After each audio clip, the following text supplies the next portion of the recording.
CVIM will hold vaccination clinics Mondays and Tuesdays at the Bryce Jordan Center, and then Saturdays right here at Mount Nittany Middle School. At this hour, just under 4 million Pennsylvanians have been at least partially vaccinated, according to the Department of Health. Live in State College, I'm Sebastian Kraft. Now back to you at the anchor desk. Despite the drop in hotel tax revenue, the Happy Valley Adventure Bureau has adopted an extended two-phase approach for its grant program. Here at the Bryce Jordan Center Volunteers in Medicine is ramping up its efforts to vaccinate as many Center County residents as possible. However, the nonprofit says it was expecting greater state assistance. During the vigil and open mic here at Old Main, students revisited Penn State's "We Are" slogan, chanting "We are all we've got," and suggesting that the slogan might not be as universal as it seems. The Halladay legacy begins here, immortalized in the National Baseball Hall of Fame in Cooperstown, New York, and it continues here on the Penn State pitcher's mound. Despite all the adversity Braden Halladay has faced in recent years, he now has a prime venue at which to forge his own path.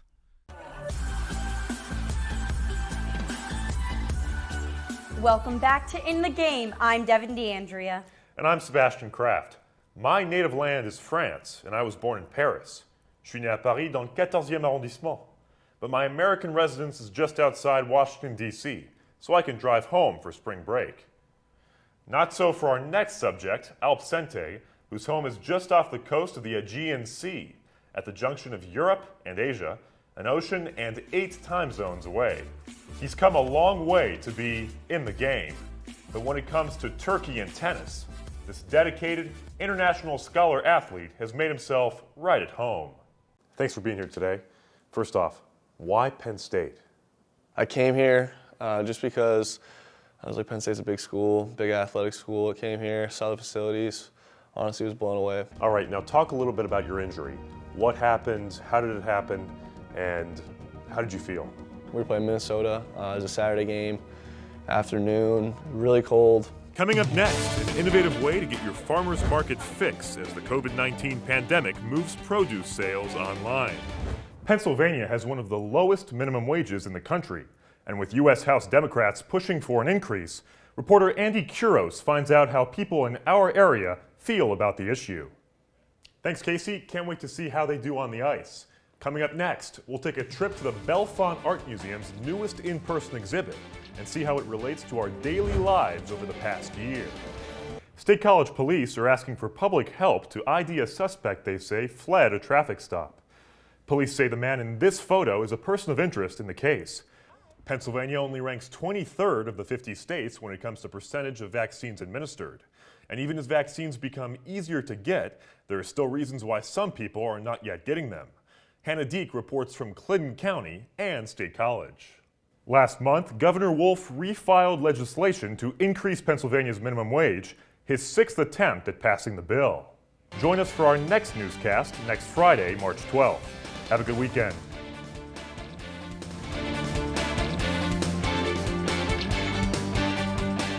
La violence se répand dans le pays.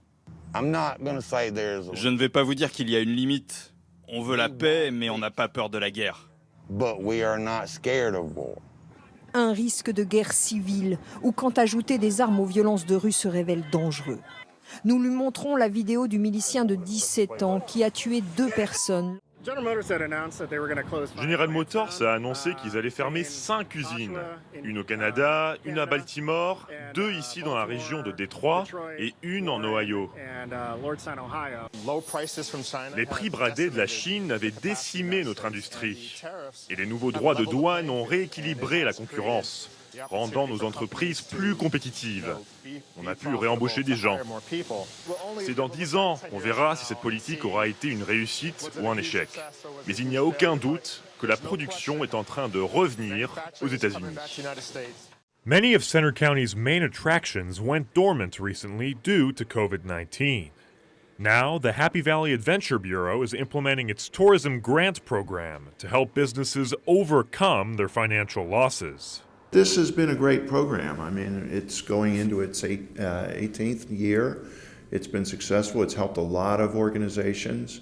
It's helped not only with marketing money, but it's also helped make some great renovations or additions. Revenue from Center County's hotel occupancy tax has funded the grants since the program's inception. We were projecting that it would hit $1 million within a couple of years, but then the pandemic came, and not only did it not double, it shrank significantly. Last June, the Bureau awarded $387,000 to 44 organizations. Despite the drop in hotel tax revenue, the Happy Valley Adventure Bureau has adopted an extended two-phase approach for its grant program. Approval came just this month for the second round of grants totaling $79,000, divided among 6 companies. The Columbus Chapel and Bowl Mansion Museum is a popular destination for international and out-of-state tourists. It will receive a tropical greenhouse and butterfly vivarium. Here we are in the midst of the frozen tundra right now, and so you can imagine on a day like this being able to go into a tropical conservatory hothouse with butterflies flitting around you. It will be a great addition for Central Pennsylvanians. Other grant recipients include organizers of the Happy Valley Music Festival and Happy Valley Restaurant Week. In Boalsburg, I'm Sebastian Kraft for the Center County Report. Center County's Asian American community is still processing the deadly shooting last week at 3 Atlanta area spas. One organization, the Queer and Trans People of Color at Penn State, hosted a candlelight vigil and open mic earlier this week to honor the victims and raise awareness locally. More than anything, I want this to be a feeling space for the Asian community here. According to a study from California State University, anti-Asian hate crimes increased by 149%, from 49 in 2019 to 122 in 2020. These recent attacks on a lot of the elderly in the Asian American communities and the Asian communities in general have been a huge, have made a huge impact in terms of just stress and emotional levels for a lot of Asian students. Bellefonte resident Richard Knupp Jr. has 2 adopted daughters from China. He released a TikTok video last year voicing his anger over behavior linked to COVID-19. People are accusing her of carrying the coronavirus. Are you kidding me? People never fail to piss me off and amaze me at the same time. During the vigil and open mic here at Old Main, students revisited Penn State's "We Are" slogan, chanting "We are all we've got," and suggesting that the slogan might not be as universal as it seems. That's kind of like another facet of this idea of we are and the lack of inclusion, where, if people aren't knowledgeable or informed on these issues and they don't seek it out, it's hard for the Asian community to then, have to reach out about these issues. Jeff Knapp's daughters are also adopted from China. He voiced his concern over social media soon after the shootings.